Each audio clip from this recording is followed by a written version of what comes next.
We had the permission from Cyrus, from Koresh, for the Jews to return and rebuild their Beit HaMikdash. We had the list of the Jews and the Gentiles who went along with them in rebuilding the Beit HaMikdash, or trying, and now we see the results. And this is the third chapter of the book of Ezra. Vayiga HaChodesh HaShvi'i Uvnei Yisrael Be'arim. The 7th month arrives, what we call Tishrei, and the Jewish people are settling into their homes back into Israel. The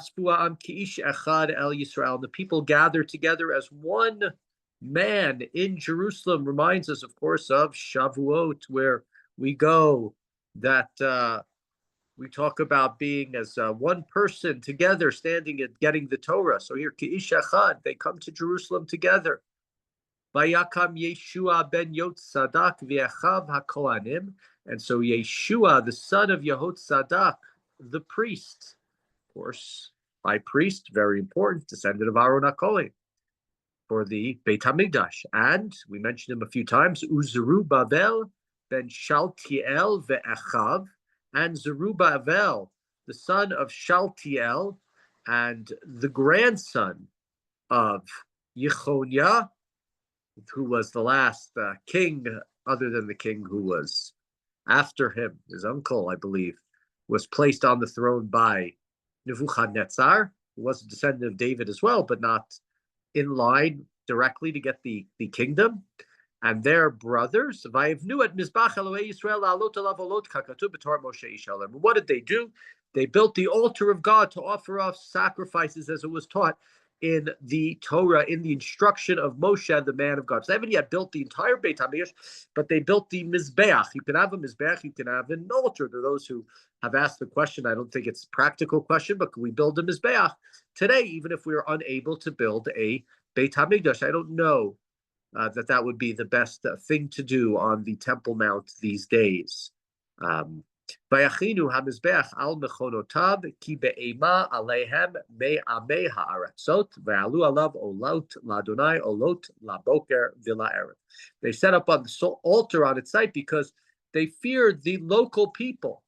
Right? They weren't yet ready. They didn't think that they had the political capital, the strength to build the entire temple. So what they built is they built the Mizbeach to offer sacrifices, and they offer a morning sacrifice and an afternoon sacrifice. We know we have that in the Torah, the obligation every day, a tamid shel shachar and a tamid shel bein ha'arbaim. And they continue in Pasuk Dal ve'asut chagach sukkot kakatuv ve'olat yom biyom b'mispar mishpat var yom biyomo. They celebrate the festival of huts. We said it was the 7th month. So, of course, the 15th day of the 7th month is Sukkot. And they bring the offerings as described in the Torah, where we have the different offerings listed to us. Followed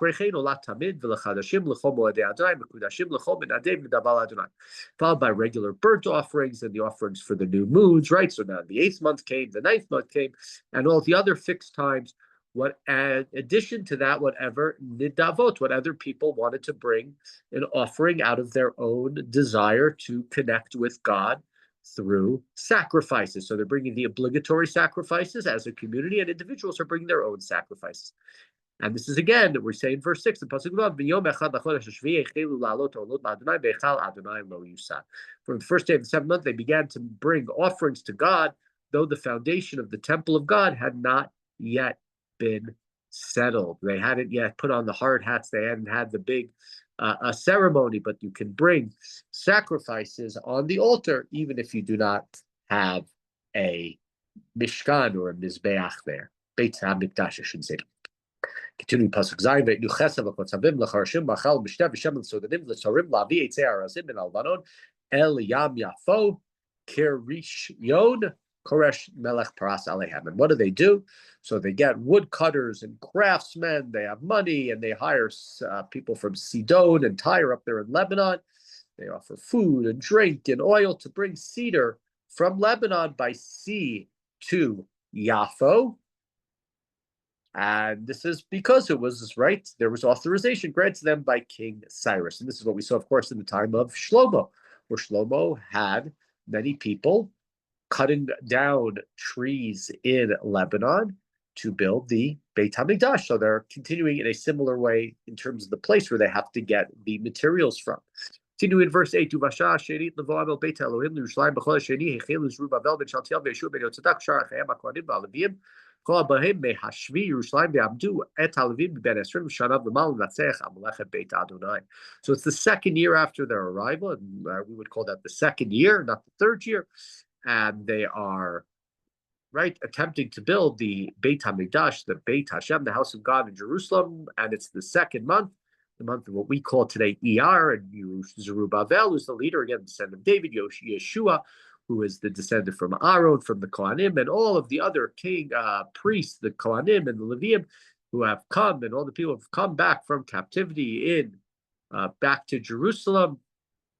And they appoint them, those 20 and up, to supervise the work for the Beit HaMikdash. Vayamod Yeshua banav ve'achav Kadmiel u'banav bnei Yehuda ke'achad l'natzech al osei hamlacha b'Beit Elohim bnei Chenadav bneihem ve'acheim haLevim. Yeshua, his sons and brothers, Kadmiel and his sons, the sons of Yehuda, right? So all these people who are in charge, and also the sons of Chenadad and his brothers, the Levies.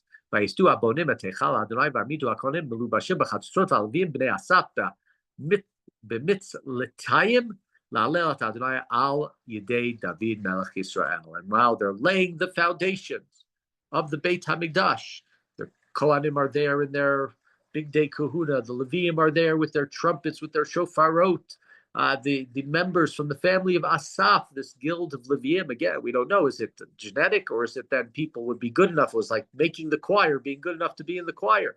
They're there with their instruments, and they're going to give praises to God as King David had ordained, right? Presumably, they're singing what we call Pitalei Tehillim. They're singing songs from the Tehillim. Bayanu, Bahalel, Uvaodot, Ladonai Kitov.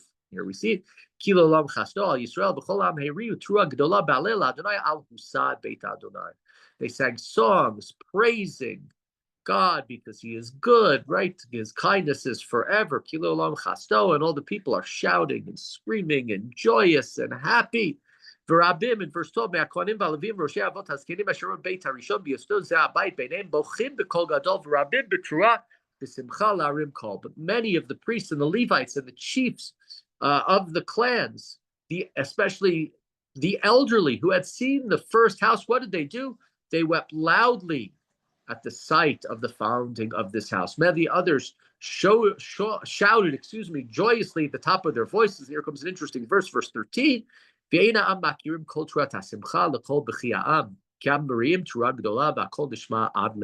the people could not distinguish the shouts of joy from the weeping, because the people raised a great shout, the sound of which could be heard from afar. So it was not clear as to exactly what the sounds were. Was it joyous? Was it crying?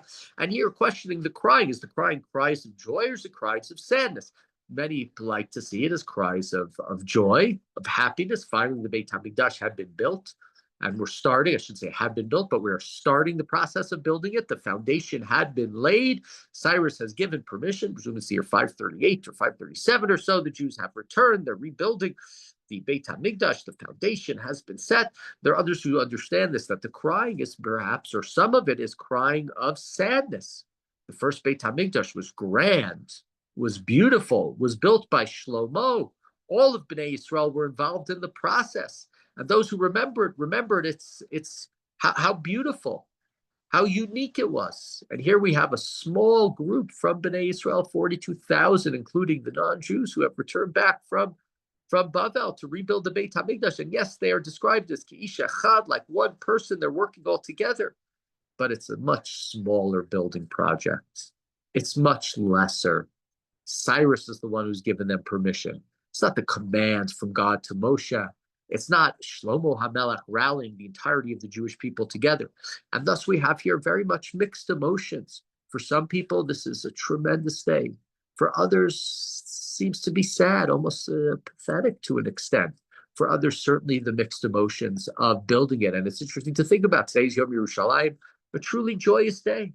A day that, remember from the 6-day war, the day the Jews, Chavchet Iyar, Yerushalayim Bi'adenu, Akotel Bi'adenu. But sadly, in some ways, Yom Yerushalayim today is a day that, to me, I have mixed emotions. I see videos of people in Yerushalayim harassing, being rude to Arabs who live there in the city, and the mixed emotions from it. It's not we're not saying that back then at the time of the rebuilding of the Beit HaMikdash there were that mixed emotions or the people were acting that way, but we see that sometimes sad events can lead to good events. Good events can have every silver lining can have a touch of gray. There can be difficulties within it, and so we see this chapter. To me, it raises and demonstrates that question that there are things that are good and we can manipulate them and make them not so good. There are things that are not so good and we can react to them in a joyous way and make them truly great. So leave it with that. This was in many ways a beautiful and joyous day. Still a day today. Yom Yerushalayim, said Hallel, and hope that one day won't be filled with tension and sadness. Yerushalayim will be what it's supposed to be, a city of peace,